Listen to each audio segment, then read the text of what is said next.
Assalamualaikum warahmatullahi wabarakatuh. Bertemu lagi di mata kuliah Mekanika Teknik 1. Untuk pembahasan kali ini kita akan mempelajari mengenai gaya pada ruang 3 dimensi.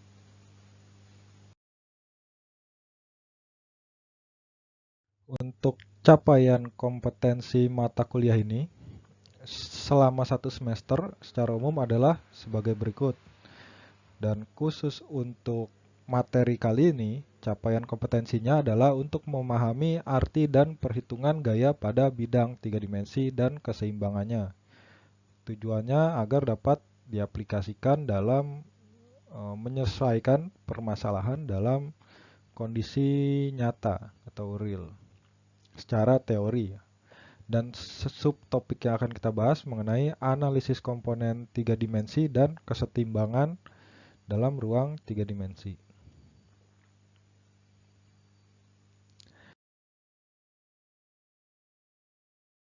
Nah, materi ini contohnya dapat kita aplikasikan, misalnya seperti pada gambar ini ya. Apabila ada tiang listrik yang diberikan penopang kabel, nah kita bisa mencari tahu besarnya kekuatan dalam kabel untuk menopang tiang ini agar tetap berdiri tegak dalam bentuk vektor kartesian. Maksudnya dalam koordinat dalam sumbu komponen sumbu X, Y, dan Z-nya.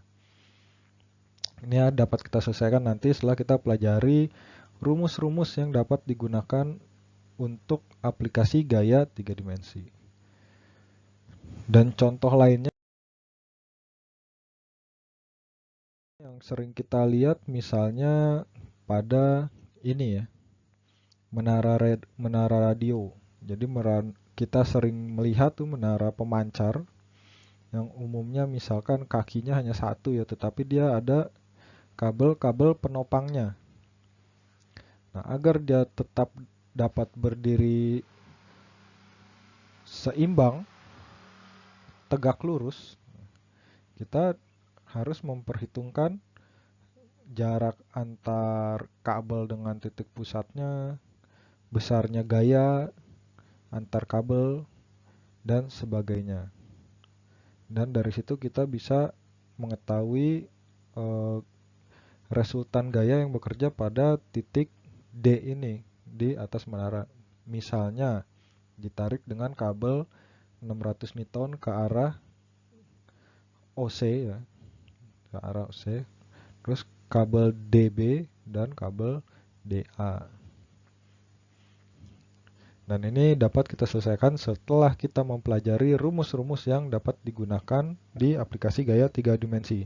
Masih seperti pertemuan sebelumnya, kita tidak akan jauh-jauh dari penggunaan rumus Pythagoras ataupun trigonometri dan beserta turunannya.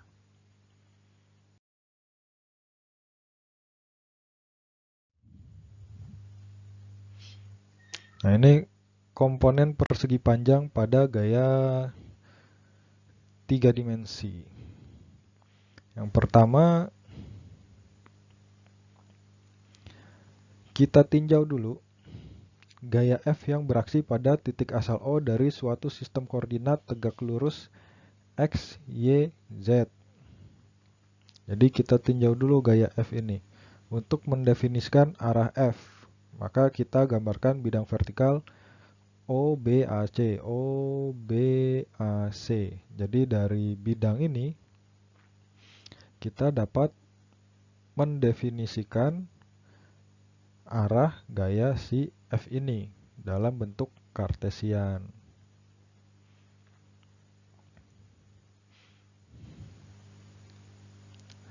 Nah, setelah kita menggambarkan bidang OBAC ini, kita dapat menguraikan gaya F ke dalam komponen gaya FY yang sejajar sumbu Y dan FH. FH ini adalah gaya yang berada pada bidang OZ CX. seperti itu. Dan kita jangan terlalu terpaku pada posisi Y, Z, dan X ya, karena ada gambar yang posisi Z-nya di bagian atas.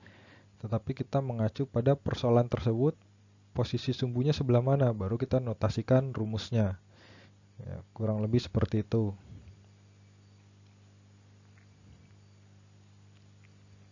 Nah, dari sini kita dapat mengetahui komponen skalar dari Fy-nya dan Fh. Fy bisa didapat dari F cos theta Y. Jadi dari sini. Kenapa mencarinya cos theta Y? Ya seperti pada rumus trigonometri. Cos itu kan cos sama dengan cos theta sama dengan samping dibagi miring. Cos theta Y sama dengan Fy dibagi F. Atau kalau kita mencari Fy, maka F dikali cos theta Y. Nah, kalau mencari FH-nya, kita menggunakan sin. Kenapa sin? Karena kan kita sudah tahu theta Y. Nah, FH ini sendiri sama dengan jarak antara B dengan A ya. Nah, jadi kita pakai aja sin depan dibagi miring. Atau sin FH, sin sama dengan FH per F. Atau kalau kita mencari FH sama dengan F dikali sin theta, theta Y.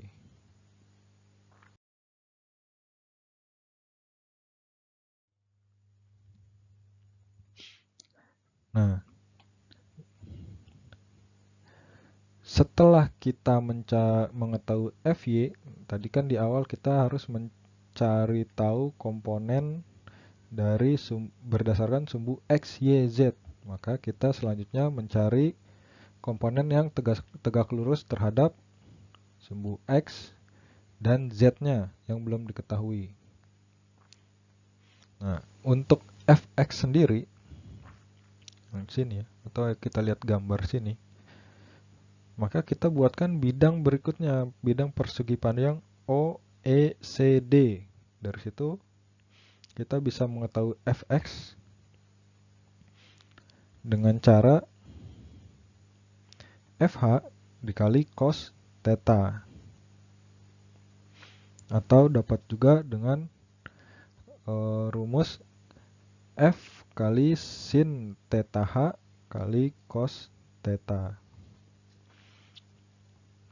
Kenapa bisa seperti ini ya? Ini balik lagi dengan menurunkan rumus trigonometri, menurunkan persamaannya. Selanjutnya untuk Fz adalah Fh sin theta atau sama dengan F sin theta Y sin theta. Jadi F sin theta Y, jadi dapat H-nya ya, dikali sin theta-nya.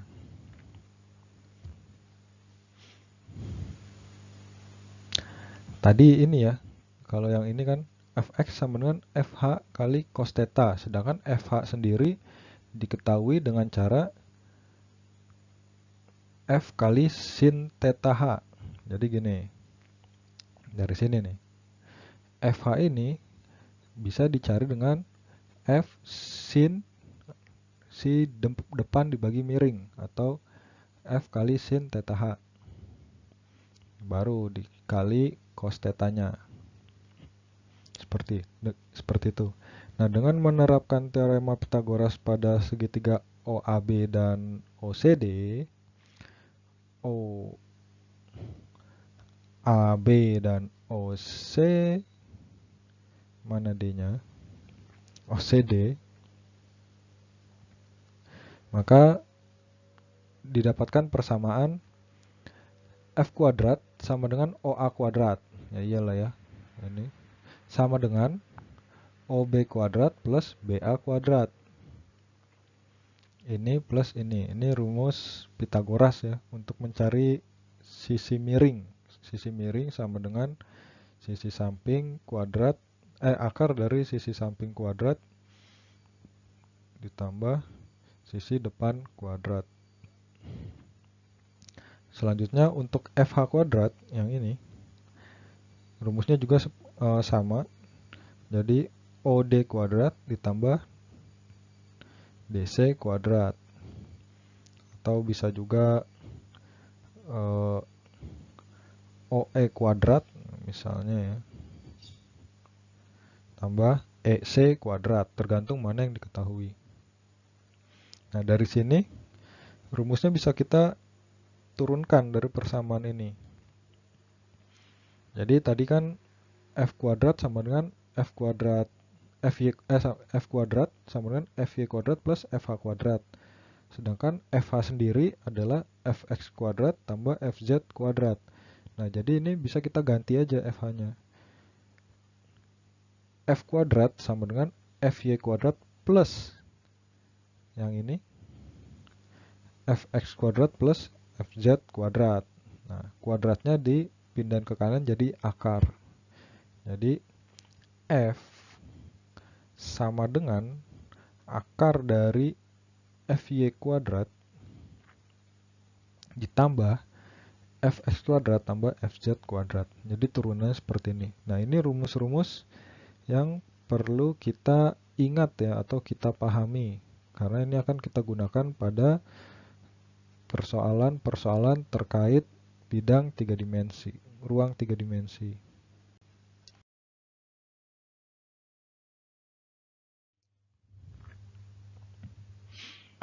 Nah, hubungan yang timbul antara gaya F dan ketiga komponennya, Fx, Fy, Fz, dapat kita lihat pada tiga gambar di bawah ini. Jadi ini dengan tiga komponennya akan membentuk sudut. Sudut θ x adalah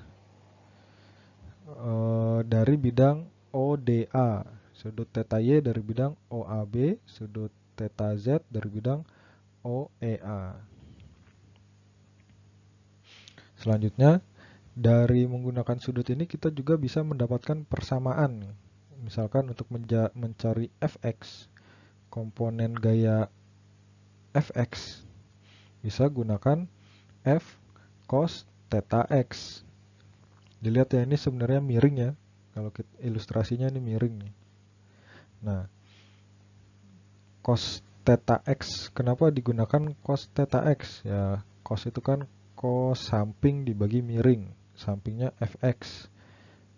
Miringnya F. Kalau segitiga, kalau menggunakan trigonometri. Nah, dari situ kalau kita mencari Fx-nya berarti F kali cos θ x. Jadi kita lihat saja gambarnya ini ya. Begitu juga untuk Fy-nya dan Fz. Fz F kali cos θ z, karena θ z-nya yang ini cos samping dibagi miring. Atau kalau mencari Fz berarti F kali cos θ z. Jadi ini nih persamaan yang tadi. Pakai trigonometri.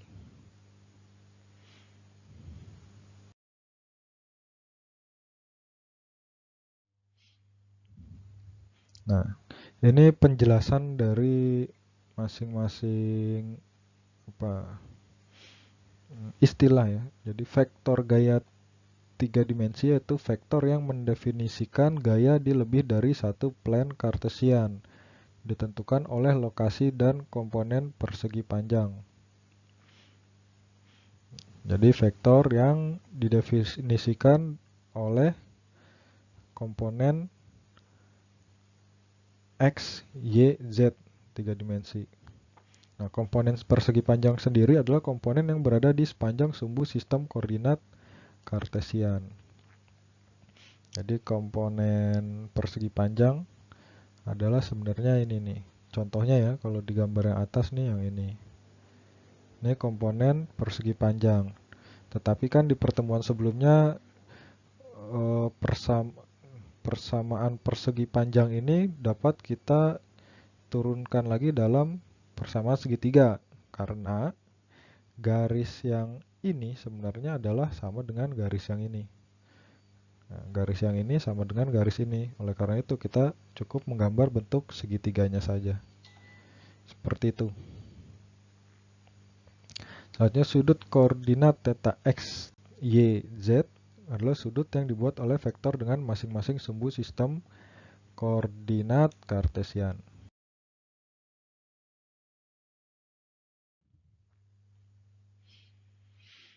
Nah, dari sini kan tadi kita sudah dapat rumus F sama dengan akar fx kuadrat tambah fy kuadrat tambah fz kuadrat. Jadi untuk mencari ini kan kita harus bisa dengan menjumlahkan ininya ya, komponennya. Atau bentuk notasinya seperti ini. Nah, sedangkan untuk mencari fx sendiri tadi kita sudah ketahui dengan cara f cos theta x tambah lalu untuk fy adalah f cos theta y, fz adalah f cos theta z. Sekali lagi jangan terpaku pada notasi xyz penulisan xyz ini. Kita lihat dulu gambarnya, y-nya posisi di mana, z-nya dan x-nya. Karena kadang ada yang menulis z-nya di atas seperti itu. Nah, dari sini dan ini bisa kita turunkan lagi. Jadi f kuadrat adalah di sini kan fx kuadrat ya. Sedangkan fx sendiri bisa diganti dengan f cos theta x. Makanya bisa kita tulis f kuadrat sama dengan f cos theta x kuadrat tambah f cos theta y kuadrat tambah f cos theta z kuadrat. Atau karena ini kan sama-sama f kali cos theta x kuadrat. Ini f cos theta y kuadrat, sama-sama f ya. F-nya kita keluarin. Jadi f kuadrat sama dengan cos kuadrat theta x plus cos kuadrat theta y plus cos kuadrat theta z kali f kuadrat. Sehingga persamanya adalah f kuadrat per f kuadrat sama dengan cos kuadrat theta x plus cos kuadrat theta y plus cos kuadrat theta x. Nah, ternyata dari sini kita bisa ketahui bahwa ketiga sudut ini tidak bebas dan harus dipenuhi sebagai berikut. Jadi ini ketentuannya adalah f kuadrat per f kuadrat kan sama dengan 1 ya. Jadi kita dapat rumus satu lagi nih. Cos kuadrat theta x plus cos kuadrat theta y plus cos kuadrat theta z sama dengan 1. Jadi rumus-rumus yang ini dapat kita gunakan dalam menyelesaikan suatu soal ya. Tergantung dari nilai apa yang diketahui dan apa yang ditanyakan. Makanya ini kita catat dulu, kita ingat dulu nih. Seperti itu.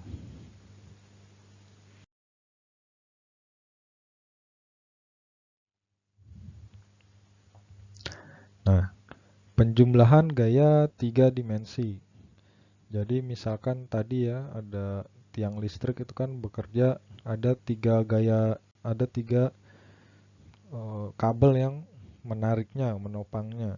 Nah, ini contohnya misalkan seperti itu. Gaya dapat ditambahkan dengan mudah ketika dipecah menjadi komponen persegi panjang.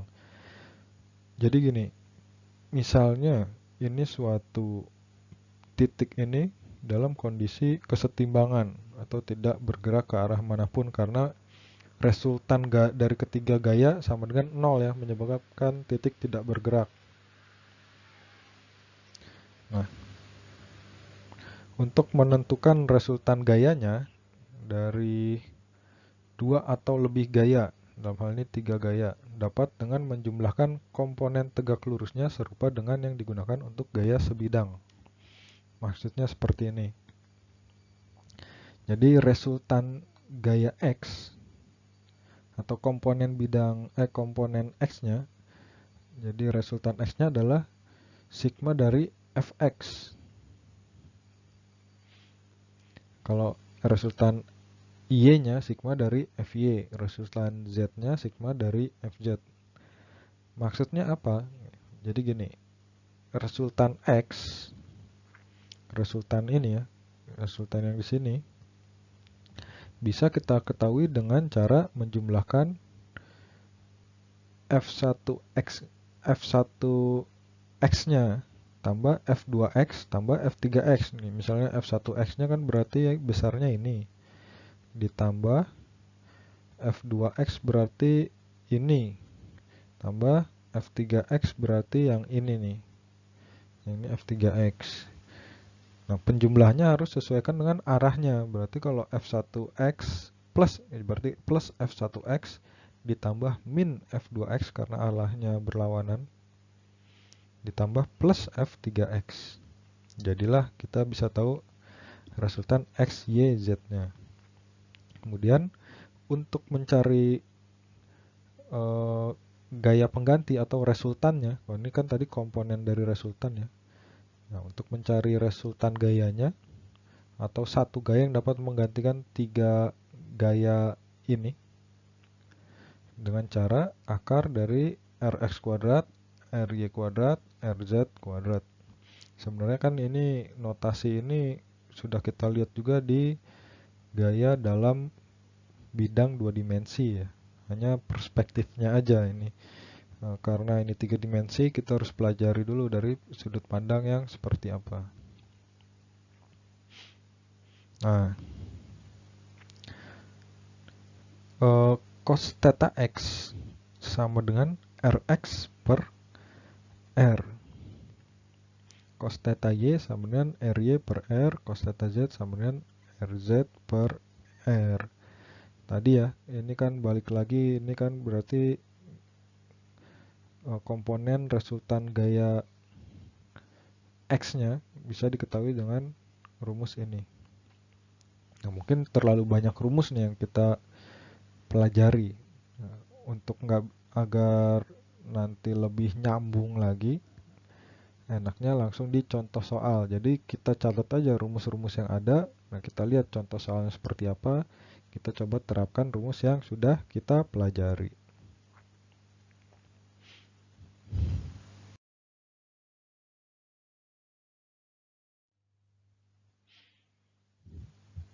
Ini cara penulisan kartesiannya ya.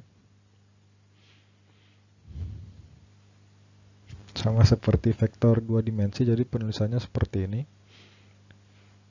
IJK ini merupakan arah ya, ini bukan nilai. Jadi IJK ini bukan nilai, tapi memberikan keterangan bahwa I ini berarti arah X, J-nya arah Y, K-nya arah Z. Sehingga kita nggak bingung nih, nanti kalau kita nggak tambah IJK, seandainya sini AX-nya nilai 10, Y-nya 15, AZ-nya misalnya 1, kita langsung jumlahkan semua. Padahal kan mereka mempunyai arah yang berbeda. Nah, jadi berlaku hukum yang seperti ini. Kalau penjumlahan A plus B sama dengan penjumlahan vektor A plus vektor B, berlaku juga dengan komponen AX plus BX ditambah AY plus BY tambah AZ plus BZ. Atau kalau pengurangan ya berarti AX min BX, AY min BY, AZ min BZ. Ini seperti pada gaya pada bidang dua dimensi.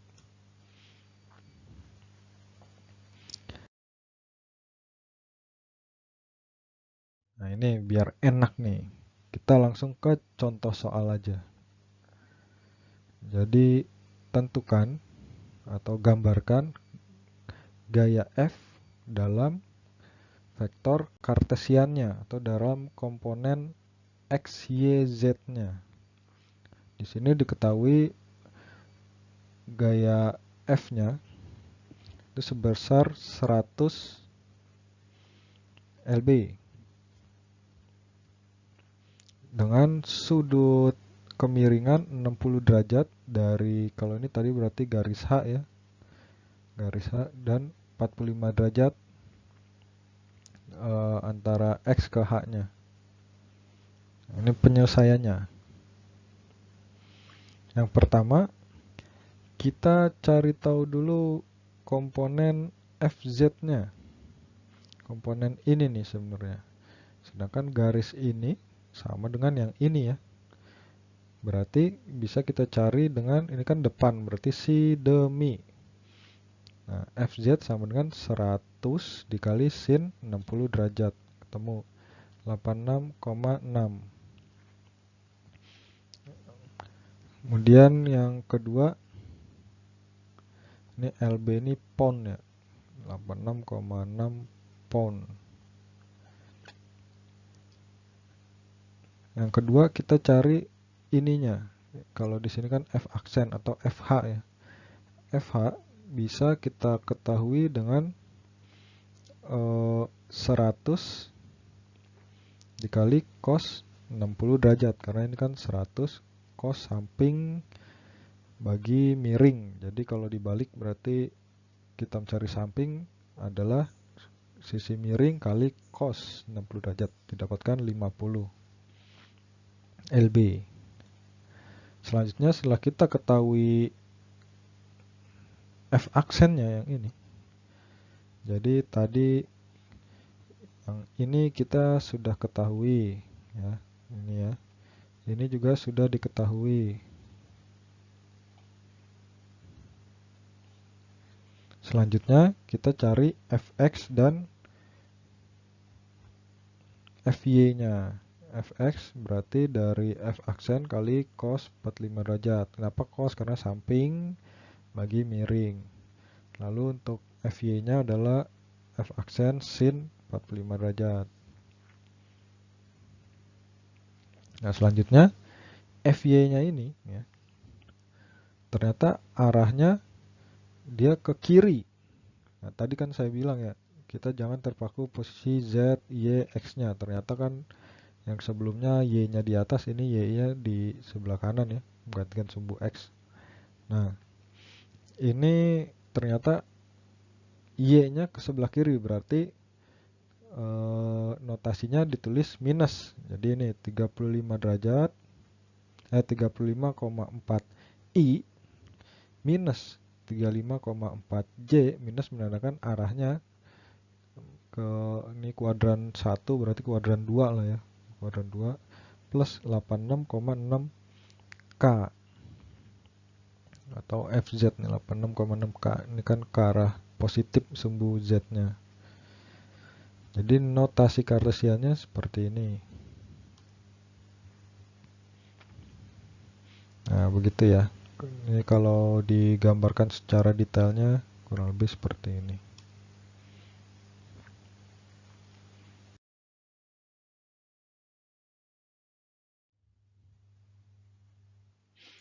Ini untuk pembuktiannya nih. Kalau kita selanjutnya mencari besarnya sudut antara masing-masing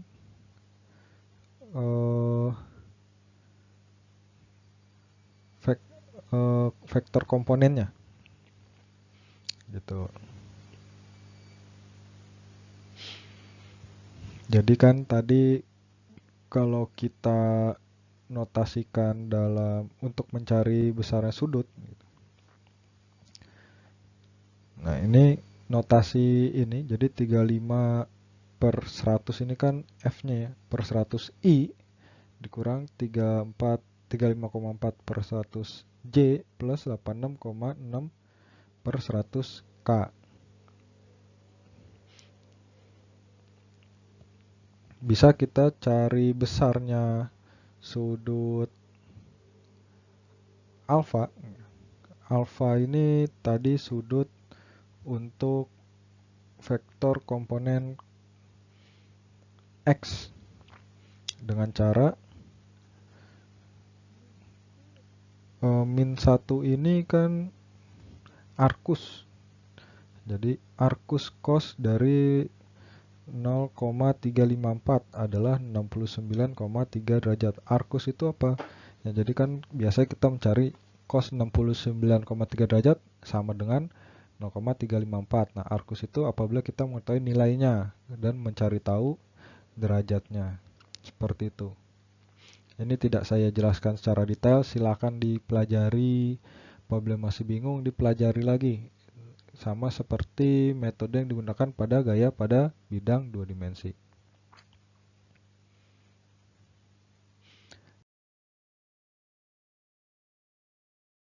Contoh kedua, nyatakan f pada vektor kartesian. Di sini kan kita gunakan rumus yang sudah tadi kita bahas ya. Cos kuadrat theta x plus cos kuadrat theta y plus cos kuadrat theta z sama dengan 1.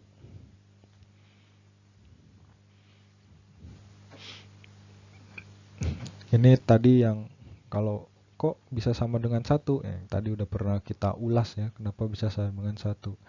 Selanjutnya kita cari. Dari sini kan sudah diketahui cos kuadrat theta y ya, theta y atau beta nih, theta y ini kan 60 derajat. Jadi lalu cos kuadrat theta z-nya kan 45 derajat. Nah, yang belum diketahui berarti cos kuadrat theta x-nya atau si alfa ini. Tinggal kita gunakan saja persamaan ini, kita pindahkan. Jadi cos alfa atau cos theta x-nya sama dengan akar dari 1 dikurang 1 ini kan ya, 1 dikurang cos 60 itu 0,5 dikuadratin dikurang cos 45 itu 0,707 dikuadratin. Hasilnya sama dengan plus minus 0,5. Nah, dari situ kita cari arcus dari 0,5. Ya, arcus dari 0,5 adalah 60 derajat karena dari sini kan kita udah tahu nih. Cos 60 derajat kan 0,5 ya, arkusnya pasti balik lagi 60 derajat. Atau nilainya bisa juga 120 derajat arkus dari 0,5 itu. Nah, kita harus cari tahu nih, kita pakai yang mana nih besarnya theta. Besarnya ini. Nah, cara untuk mengetahuinya, kita lihat aja si f-nya ini arahnya kemana. Apakah dia searah sumbu x atau berlawanan sumbu x. Kalau kita lihat sini kan dia arahnya ke arah sumbu x ya. Dia ke sini nih. Sebentar.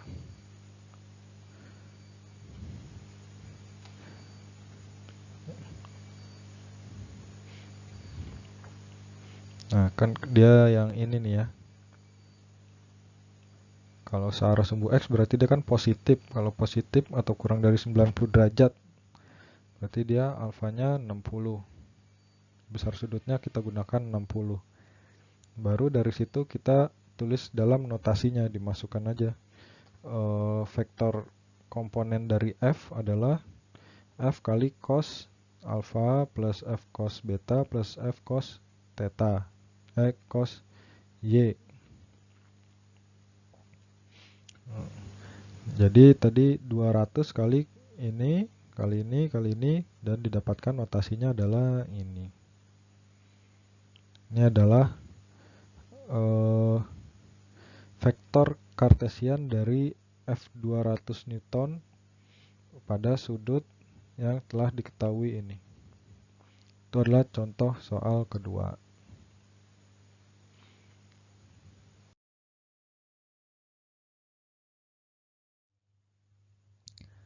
Nah, selanjutnya, bagaimana kalau garis gayanya tidak dimulai dari titik 0 ini. Nah, ini kan di luar dari titik 0 ya. Jadi gambar ini menyatu nih. Maksudnya satu kesatuan, bukannya terpisah. Jadi si vektor ini berada dimulai di luar dari titik 0. Nah, apabila seperti ini, itu kita dapat mengetahui garis gaya komponen dari garis gaya MN ini sama dengan beda koordinat dari si M dan N. Contohnya gini, eh, komponen dx ya, misalnya dx, berapa besarnya komponen garis gaya pada dx, berarti kita lihat jarak antara x-nya si N dikurang x-nya si M. Jadi dx adalah x ini dikurang x ini. Kalau dz-nya berarti z yang ini dikurang z ini. Gitu juga dengan dy-nya.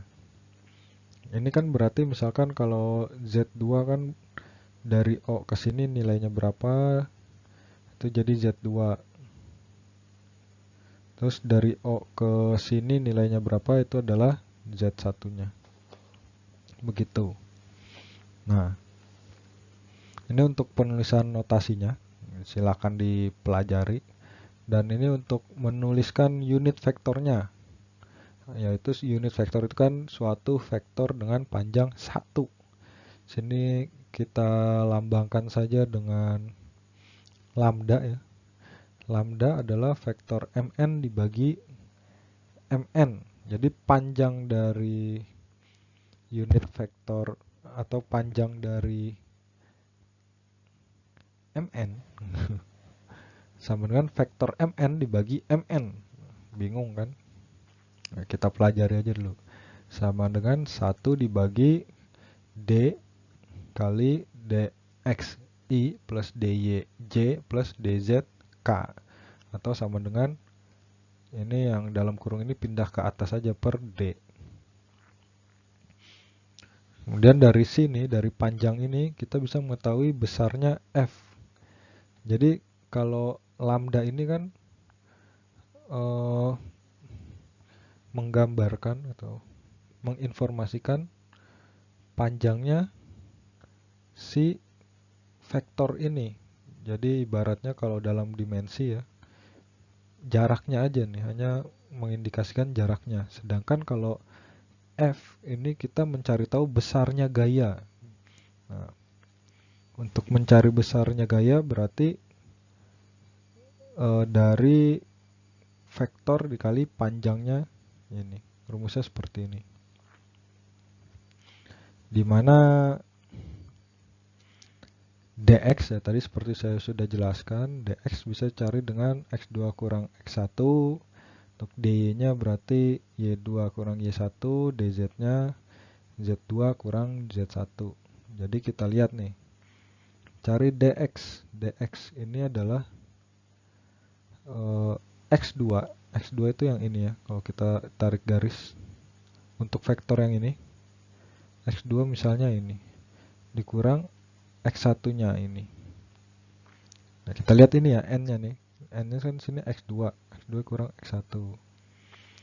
dy, berarti dy kan garis ini ya.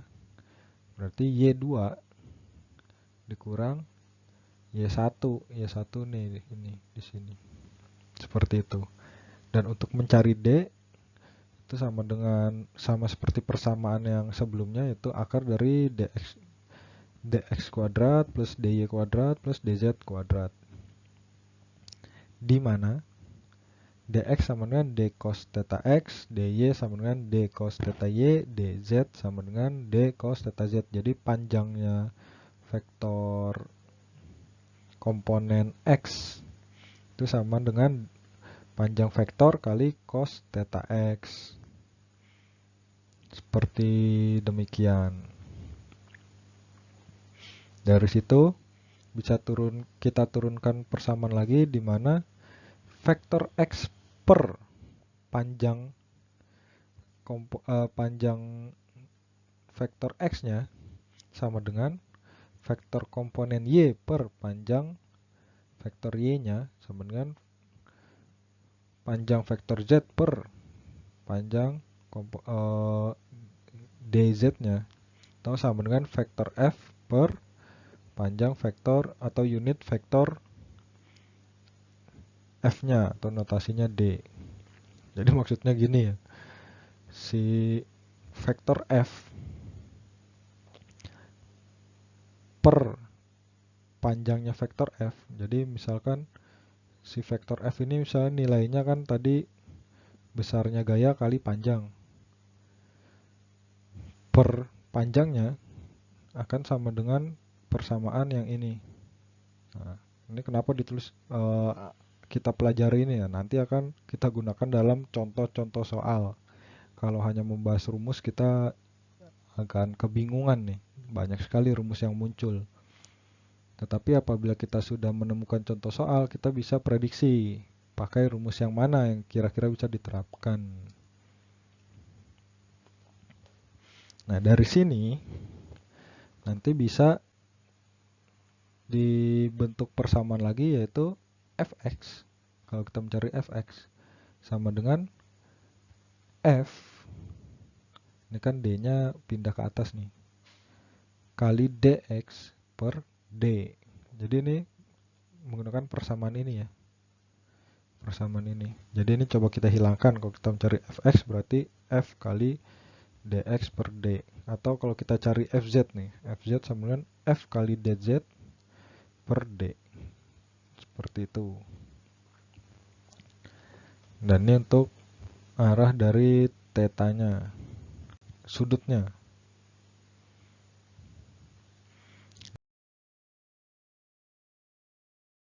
Nah, langsung aja masuk ke contoh soal ya. Sebuah karet ditarik dari titik A ke titik B seperti pada gambar.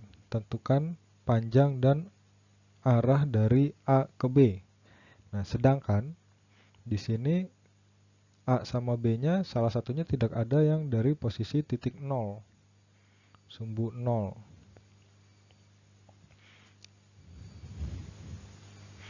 Nah, untuk menyelesaikannya pertama seperti ini ya.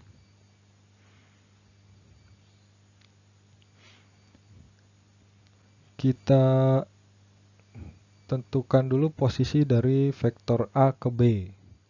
Jadi A ini berada pada jarak X 1 meter. Jadi yang ini nih. Jadi XA-nya ini kan 1 meter. Ini ya, 1 meter. Kemudian Y-nya dari si A ini adalah 0. Karena dia sejajar nih. Y-nya ini 0. Z-nya ini berlawanan ya, ke bawah nih, dia ke bawah. Ini Z-nya dari A.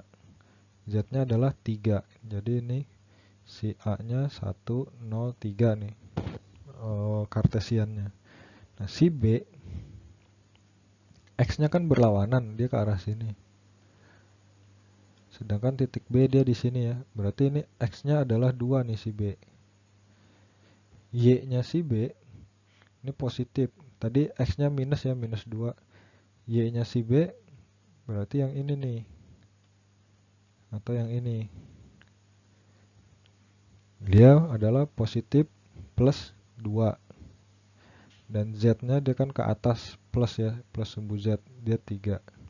Nah, dari sini bisa kita masukkan dalam persamaan sehingga diketahui R-nya atau tadi unit vektornya yaitu min 2 M, jadi B dikurang 1 M ini meter ya, min dikurang 1, min 2 dikurang 1, jadi min 3. Ini min 3. Lalu 2 dikurang 0, jadi plus 2 tetap. Yang 3 adalah plus 3 dikurang min 3, berarti plus 3 tambah 3, jadi 6. Nah, ini unit vektornya berarti min 3I plus 2J plus 6K. Dari situ kita dapat mengetahui unit vektornya. Ini kan unit vektor komponen ya, kalau yang ini kan komponen, yang ini kan komponen. Berarti dari sini kita bisa cari R-nya dengan cara ini tadi ya, rumus turunan dari Pythagoras.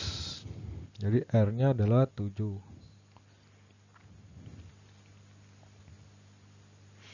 Kemudian kita cari besarnya sudut dari masing-masing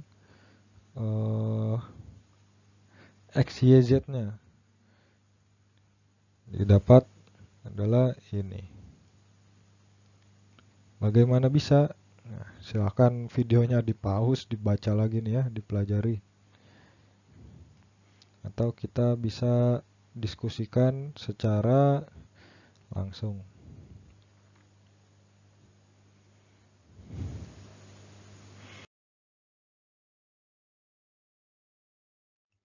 Masuk ke contoh 6. Contoh 6 juga menggunakan cara yang sama. Silakan dilihat penjelasannya. Ini ya.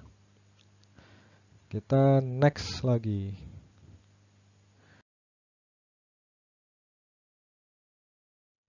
Selanjutnya kita masuk pada three-dimensional force system.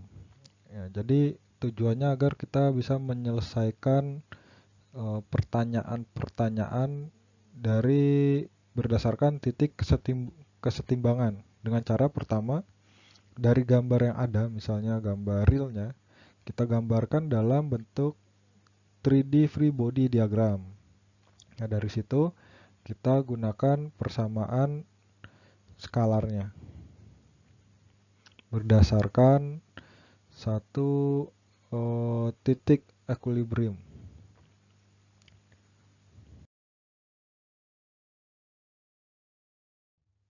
Ya dari sini kita bisa mengetahui nih, eh, misalkan ada persoalan seperti ini ya, untuk mengangkat dengan menggunakan elektromagnet.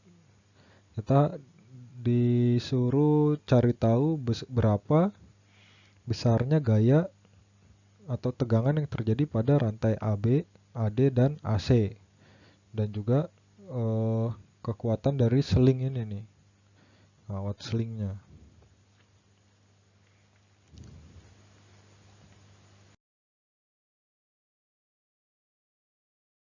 Bisa juga untuk menyelesaikan dari untuk permasalahan seperti ini.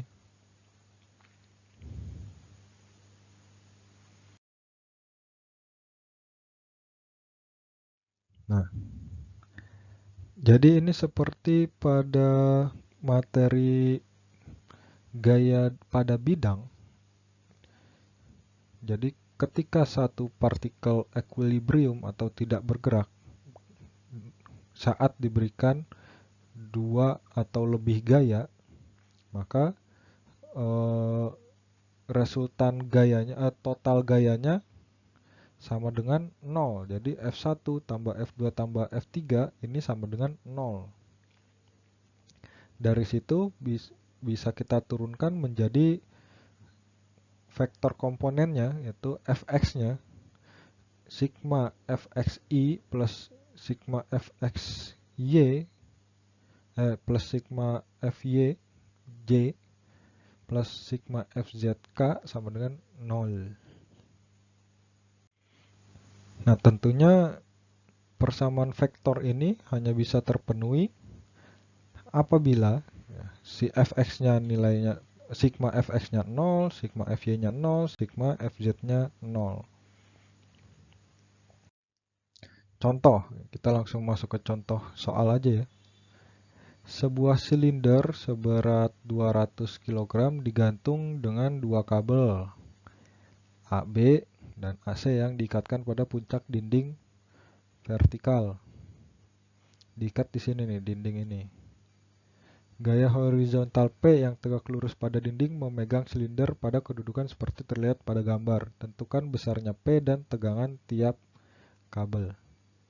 Jadi karena ditarik P sehingga si titik A ini tidak menempel pada tembok ya, jadi agak bergeser ke arah sumbu ini, ke arah sumbunya yang sejajar P. Nah, bagaimana cara menyelesaikannya? Kita gambar dulu dalam free body diagram seperti ini. Terus kita tentukan titik A sebagai benda bebasnya, titik pusatnya, dengan mengalami 4 gaya. 4 gayanya: gaya tarik si P, gaya berat atau W, gaya tali A ke B, dan gaya A ke C. Nah, dari sini kita cari dulu nih si W-nya. Tadi kan massa dari silindernya 200 kilo kali gravitasi 9,81. Jadi kita ketahui W-nya 1962 Newton. Dari situ, nah, komponen X, Y, dan Z masing-masing gaya yang nilainya belum diketahui harus kita notasikan dalam suatu simbol pengganti, yaitu P, TAB, dan TAC. Maksudnya ini gaya yang belum diketahui, kan yang sudah diketahui hanya gaya dari beratnya aja ya. Nah, untuk gaya P kita tuliskan saja dalam notasi P. Kalau gaya oleh tali AB kita notasikan dalam TAB, dan tali AC TAC, untuk mempermudah kita nanti dalam menyelesaikan persoalan. Setelah itu kita cari komponen jarak dari masing-masing kabel. Jadi semua kabel ini ya, kita cari komponen gayanya, komponen jaraknya. Kalau kabel AB, komponen jarak ini tadi adalah kita bahas dengan D, komponen jarak. Kabel AB, ya, komponen DX-nya adalah min 1,2 meter. Jadi kita lihat sumbu X adalah ini ya. Nah, karena dia arahnya ke kiri, jadi ini kan dia arahnya nih ke kiri nih. Jadi kalau ditarik dia ke sini. Nah, jadi yang ini 1,2 karena arahnya berlawanan dari sumbu X atau X negatif, berarti min 1,2. DY-nya, sumbu Y kan ini ya. Kalau kita lihat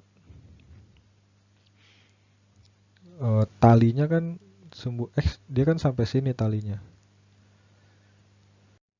Nah, sedangkan titik pusatnya itu kan dia tidak dari titik 0 sini, tapi dari sini kan. Nah, berarti 12 dikurang 2 ini. Jadi total kan nih 12 nih. Di sininya 2. Berarti ini kan 10 ya. Berarti DY-nya 10. DZ-nya, Z berarti ke sumbu Z. Nah, DZ-nya ini dia kan tali yang ini ya. Kita posisinya tali yang ini. Z-nya jarak ini. Ini 8 nih. Z-nya 8. Jadi DZ-nya 8 dari kabel AB. Nah, untuk D-nya sendiri ini bisa kita cari ini ya. Besarnya ini bisa kita gunakan Pitagoras. Misalnya ini kan samping, berarti D-nya sama dengan akar dari 10 kuadrat ditambah yang ini tadi berapa? 8 kuadrat. Jadi ketemunya ini rumus Pitagoras ya. Jadi kalau kita mau nyari kita kan mau nyari yang ini nih, mau nyari besarnya TAB. Jangan fokus ke arah panahnya ya. Jadi panjangnya ini kan TAB kan segini. Nah, Cara mencarinya kita berarti pakai rumus Pitagoras yang ini. Nah, sedangkan ini kan 8 ya. Karena ini sama dengan yang ini nih, 8. Nah, ini kan tadi diketahui kan ini 10. 12 dikurang 2 kan. 10. Jadi akar dari 8 kuadrat tambah 10 kuadrat. Jadi dapatlah ini.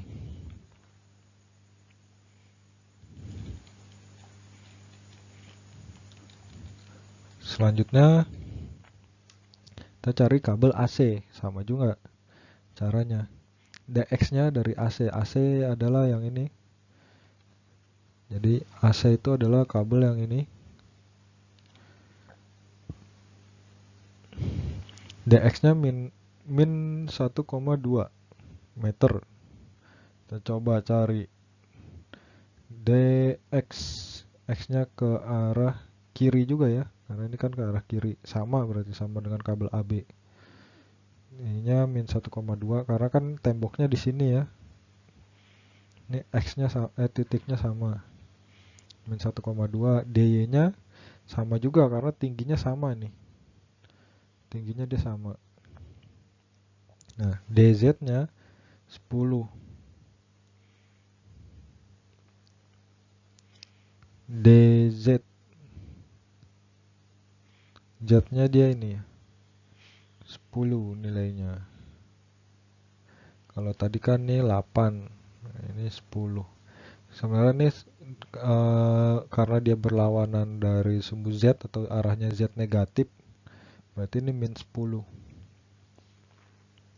Nah, komponen D-nya tadi bisa kita cari dengan Pitagoras. Pitagoras dari segitiga, misalkan kita pilih segitiga yang ini ya. Segitiga ini nih. Nah, baru kita bisa tahu nilai di sini D-nya. Dari situ kita masukkan ke dalam tabel yang ini. Jadi kita tulis aja komponen jarak dari TAB. Untuk komponen jarak X, Y, Z-nya kan min 1,2 plus 10 Y plus 8 Z. Untuk TAC min 1,2 plus 10 min 10 ya, karena dia arahnya min sumbu Z nih yang ini. Min sumbu Z. Lalu untuk gaya P, ya ini kan gaya P-nya jaraknya tidak diketahui gitu. W-nya juga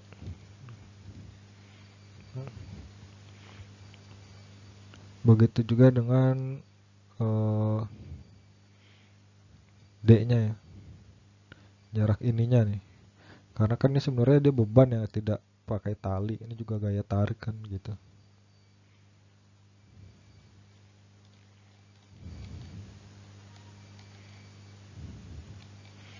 Selanjutnya komponen gayanya. Nah, komponen gaya dari X adalah min 0,933 TB. Sorry, ini sebenarnya TAB ya. Ini TAB. Ini juga TAB. Ini TAB. Ini TAC. Ini TAC. Ini TAC. Nah, bagaimana cara mencari fx? Ini pakai persamaan. Jadi ini kan D-nya sudah diketahui, dx-nya sudah diketahui. Nah, cara mencari fx sama dengan, kan persamaannya gini. D, maaf, hapus dulu. Persamaannya kan begini. Si dx per D sama dengan Fx per F. F-nya ini kan ini ya, gayanya. Berarti per TAB. AB. Nah, untuk mencari Fx kan berarti Fx sama dengan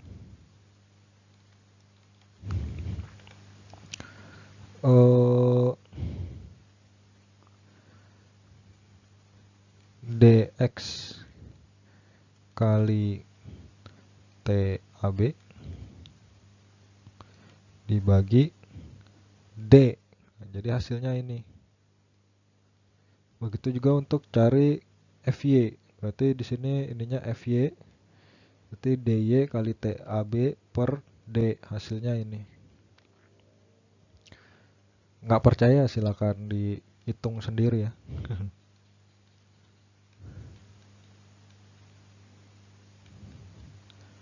Selanjutnya, setelah kita notasikan ini semua, sudah dapat ya perhitungannya begitu. Nah, untuk P sendiri kan komponennya yang diketahui hanya besarnya P. Tadi kita sudah ganti dengan notasi P dulu nih, notasi P. Jadi P positif karena searah dengan X, Y-nya 0, Z-nya juga 0 karena dia kan di sumbu ini ya. Ini kita ilustrasikan sebagai titik nolnya. Jadi X, Y, Z-nya atau dia kan arahnya hanya ke arah X-nya aja ya. Y, Z-nya 0. Sedangkan W-nya ini kan dia hanya ke arah bawah nih, ke arah sumbu Y negatif. Berarti beratnya min 192 Newton. Jadi besarnya gaya P sama dengan besarnya komponen gaya Fx. Dari situ kita bisa dapati persamaan kesetimbangan. Untuk Fx adalah min 0,933 TAB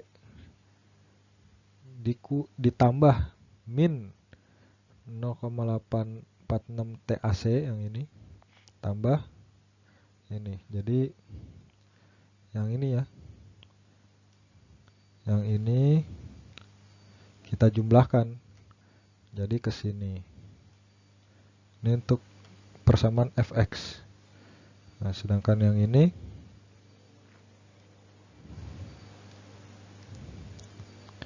kita jumlahkan jadi persamaan ini. Begitu juga dengan yang Fz-nya. Ini ke sini.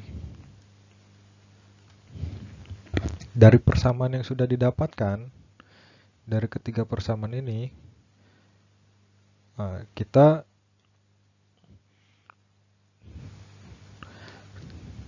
dapatkan hasil yaitu TAB. Yang pertama kita akan mendapatkan TAB, nilainya 14,01 Newton. Jadi besarnya ketegangan tali AB ini 14,01 Newton, besarnya AC ini 1236 Newton, dan P-nya 235 Newton.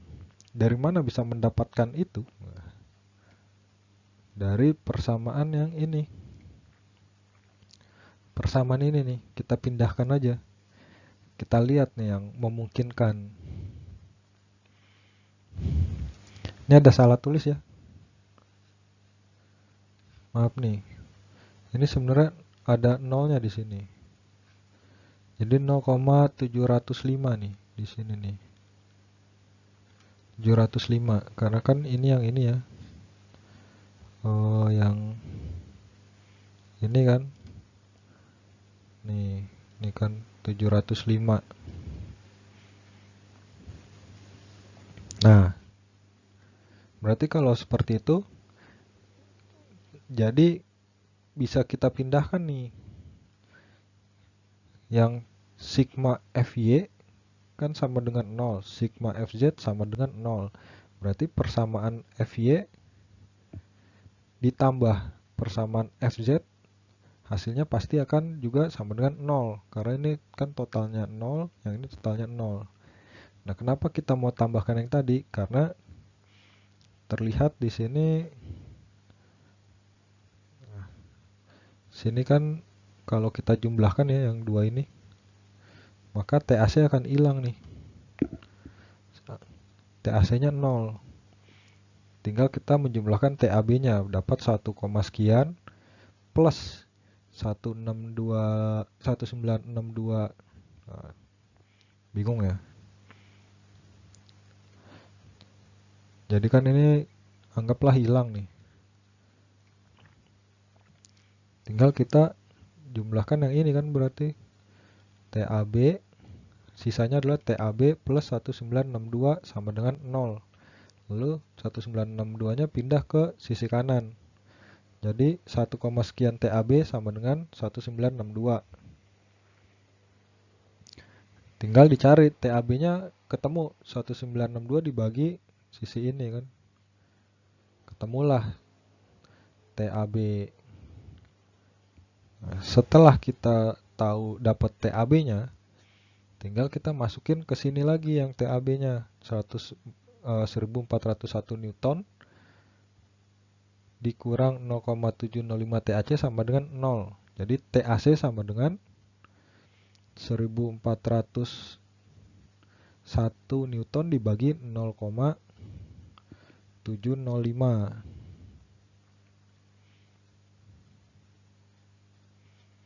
Maaf. Ini kan 0,622 TAB ya, berarti 0,622 kali 1401 dibagi 0,705. Itu hasilnya adalah TAC, dapat ini. Nah, TAB sama TAC udah ketahui, tinggal masukin ke sini min 0,933 kali 1401 dikurang dikurang 0,846 kali 1236 tambah P, akan dapat P seperti ini. Demikian. Nah, ini adalah contoh kedua dengan soal yang mirip-mirip, tetapi dengan cara penyelesaian yang agak berbeda. Jadi di sini ada sebuah benda misalnya pada kondisi equilibrium atau kesetimbangan. Titik kesetimbangannya titik O, diberikan gaya F1 400 Newton. Jadi titik kesetimbangannya O, diberikan gaya 1 400 Newton, searah sumbu Y, gaya 2 sebesar 800 Newton atau berat nih searah sumbu Z, dan gaya 3-nya adalah 700 Newton. Gaya 3 700 Newton. Nah, pertanyaannya, tentukan besarnya dan arah dari gaya F-nya agar ini tetap dalam kondisi kesetimbangan. Nah, di sini kan kita ketahui F1 itu kan F1 yang ini. Ini berarti 0x 400J 0x 400 arah Y dan 0 arah Z, atau berarti sini 0i 400J 0k. Nah, untuk F2-nya berarti 0x 0Z dan min 800Y, atau kalau dinotasikan 0i 0J min 800K. Untuk F3-nya, nah, kita notasikan, ini rumusnya dapat dari mana? Jadi dari persamaan yang sebelumnya kita dapatkan, di mana Fx, Fy, Fz dapat kita cari tahu dengan cara F kali D. Kalau untuk Fx adalah F kali dx per D, untuk Fy adalah F kali dy per D, untuk Fz F kali dz per D. Sedangkan D-nya sendiri bisa kita gantikan dengan persamaan yang ini. Nah, jadi kan ini akar-akarannya sebenarnya larinya ke sini nih. gitu. Jadi si F-nya ini kan 700. Ini kan ini F sama dengan ini dx-nya 700 kali 2 min 2i dibagi akar bla bla bla, dapat segini. Ini dx, ini dy-nya, ini dz-nya.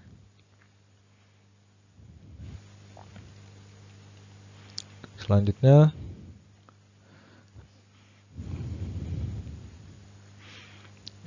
gaya yang ketiga adalah f yang ini ya. Belum diketahui nilainya, kita tulis aja fi, fj sama k-nya. fx, yz-nya ya dengan arah i, jk. Nah, equilibrium sigma F sama dengan 0. Jadi F1 plus F2 plus F3 plus F, atau ini F-nya nih F4 lah kita anggap, sama dengan 0. Tinggal dijumlahkan aja. F1 kan I sama K-nya nggak ada, hanya ada 400 tambah ini. Tambah F2 tambah komponen dari F3. Ini F3-nya tambah komponen dari F4. Sama dengan 0. Nah, fx sama dengan 0. Jadi untuk fx adalah, x itu kan berarti si i ya. Berarti ini fx itu yang ini. Ini fx sama dengan 0. Terus fy-nya adalah yang ini. Yaitu kan j.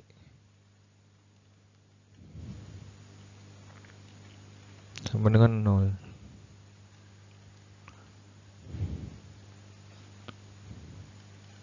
Begitu juga dengan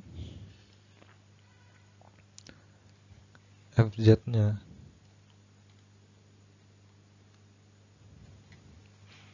Kalau fz-nya berarti kan yang ini ya, ini fz nih.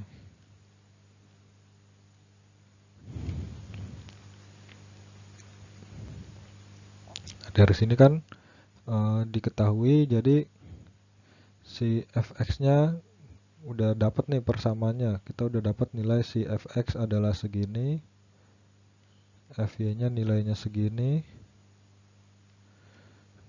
dan fz-nya nilainya segini.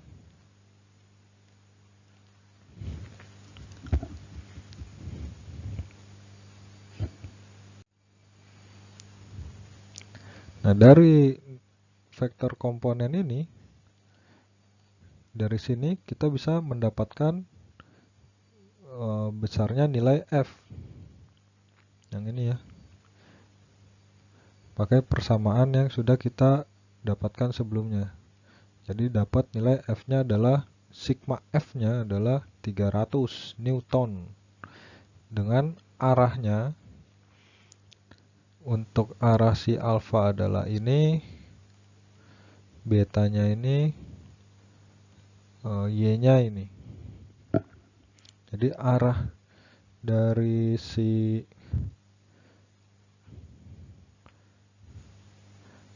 F adalah sebesar ini. Ya, demikian penjelasannya. Jadi dari situ kita sudah mengetahui besarnya si F ini adalah 300 Newton dengan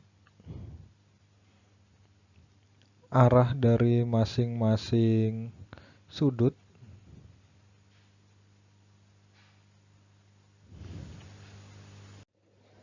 dengan besarnya masing-masing sudut adalah searah 48,2 derajat dari sumbu X,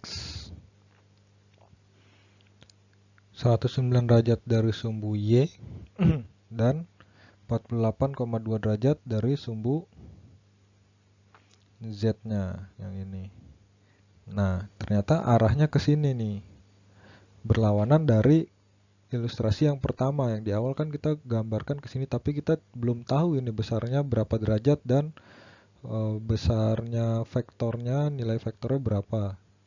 Jadi setelah cari tahu gaya F yang dibutuhkan agar tetap berada dalam kondisi setimbang, jadi dimasukkan juga ke dalam perhitungan ini, maka ternyata arahnya adalah ke arah sini. Jadi ini seperti ini ya. Jadi sebenarnya si F-nya ini ke sini nih dia. Ini si F-nya. Ini adalah dihilangkan gitu.